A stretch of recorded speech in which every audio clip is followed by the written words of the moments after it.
રાજ્ય સ્તરની પ્રતિષ્ઠિત આપણી સરહદ ઓળખો શિબિરમાં પોરબંદર જિલ્લાના 3 યુવાનોને તક મળતા તેઓ પણ સહભાગી બન્યા હતા અને સરહદનો વિશેષ અનુભવ અને અભ્યાસ કર્યો હતો. કમિશનર તથા યુવક સેવા અને સાંસ્કૃતિક પ્રવૃત્તિઓ વિભાગ ગાંધીનગરના માર્ગદર્શન હેઠળ તથા જિલ્લા યુવા વિકાસ અધિકારી કચ્છ ભુજના સંયુક્ત ઉપક્રમે આયોજિત રાજ્ય સ્તરની પ્રતિષ્ઠિત સાહસિક શિબિર આપણી સરહદ ઓળખો 2025-26નું આયોજન કરાયું હતું. તારીખ 24 નવેમ્બરથી 3 ડિસેમ્બર સુધી યોજાયેલ આ શિબિરમાં પોરબંદર જિલ્લાના 3 યુવાનો રાતિયા ગામે રહેતા હાર્દિક ભીમાભાઈ રાતિયા, પાલખડા ગામે રહેતા કિશોર હોથીભાઈ પાંડાવદરા અને કુતિયાણાના રાજ જગદીશભાઈ જોશીની પસંદગી થઈ હતી. આ કાર્યક્રમ માટે સમગ્ર ગુજરાતમાંથી આશરે 1500 જેટલી અરજીઓ પ્રાપ્ત થઈ હતી, જેમાંથી ફક્ત 100 યુવાનોની જ અંતિમ પસંદગી કરવામાં આવી હતી. શારીરિક ક્ષમતા, મેડિકલ ફિટનેસ તથા સામાજિક કાર્ય જેવા માપદંડોને આધારે યુવાનોની પસંદગી કરવામાં આવી હતી. શિબિરનો મુખ્ય ઉદ્દેશ યુવાનોમાં રાષ્ટ્રભાવના જાગૃત કરવો, ભારતીય સરહદોની સુરક્ષા વ્યવસ્થા વિશે પ્રત્યક્ષ જ્ઞાન પૂરું પાડવું તેમજ સરહદ પર રહેતા જવાનોના જીવન અને પડકારોને નજીકથી સમજવાનું છે. 10 દિવસ સુધી ચાલેલી આ શિબિરમાં વિવિધ સાહસિક, શૈક્ષણિક તેમજ સાંસ્કૃતિક પ્રવૃત્તિઓનો સમાવેશ કરવામાં આવ્યો હતો.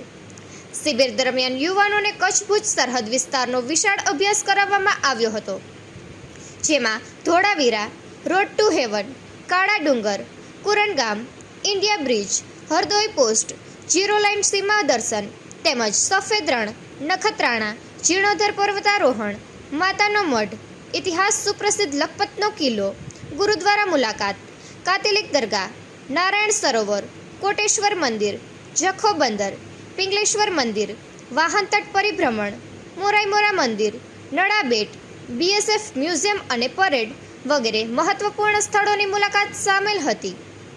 આ પ્રવાસ દરમિયાન યુવાનોને BSFના જવાનોના ત્યાગ, મુશ્કેલીભર્યા જીવન, સરહદ ગામના લોકજીવન, પાણીની અછત વચ્ચે જીવવાની કળા તેમજ કુદરત સાથે માનવનો સહઅસ્તિત્વ કેવી રીતે રચાય છે તેનું વ્યવહારુ જ્ઞાન પ્રાપ્ત કર્યું.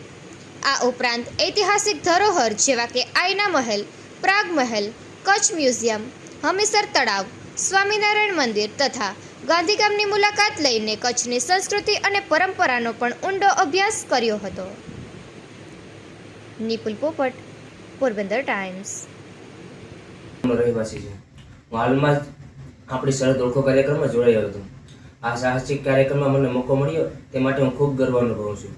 ને હું ખૂબ ભાગ્યશાળી છું કે મને આ શિબિરમાં જોડાવાની તક મળી, કેમ કે આપણા રાજ્યના 2000 જેટલી અરજીઓ મળી હતી, જેમાંથી 100 યુવતીઓની પસંદગી કરવામાં આવી હતી, જેમાંથી આપણા પોરબંદર જિલ્લાના 5 લોકોને આ મોકો મળ્યો હતો.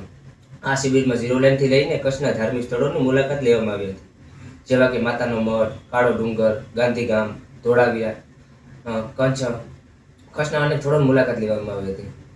બોર્ડર પાસે જઈને ઝીરો લાઇનને ખૂબ નજીકથી જોવાની તક મળી, તે એક અનોખો જ અનુભવ હતો. ત્યાં આપણા દેશના જવાનો બોર્ડર પર રહીને સીમાની કેવી રીતે સુરક્ષા કરે છે તે અમે જોયું. આપણા માટે બોર્ડર પર રહીને દેશની સેવા કરે છે જે આપણે શાંતિથી સુરક્ષિત અને જીવન જીવી શકીએ. તેની કુરબાની, દેશપ્રેમ જોઈને અમને પણ દેશ માટે કંઈ કરવાની પ્રેરણા મળી. શિબિરમાં અમારા સર સતીશ પાંડે સરે અમને ખૂબ સારી રીતે માહિતી આપી અને ત્યાંની સ્થિતિ, લોકોનું જીવન વિશે ખૂબ સરળતાથી સમજાવવામાં આવ્યું.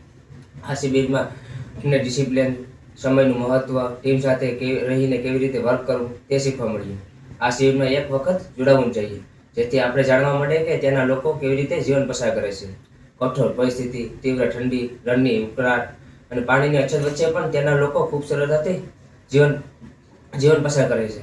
ત્યારે અમને સમજાણું કે આપણું જીવન ખૂબ સરળ છે, આપણે બધી સુવિધાઓ સારી રીતે મળી રહે છે.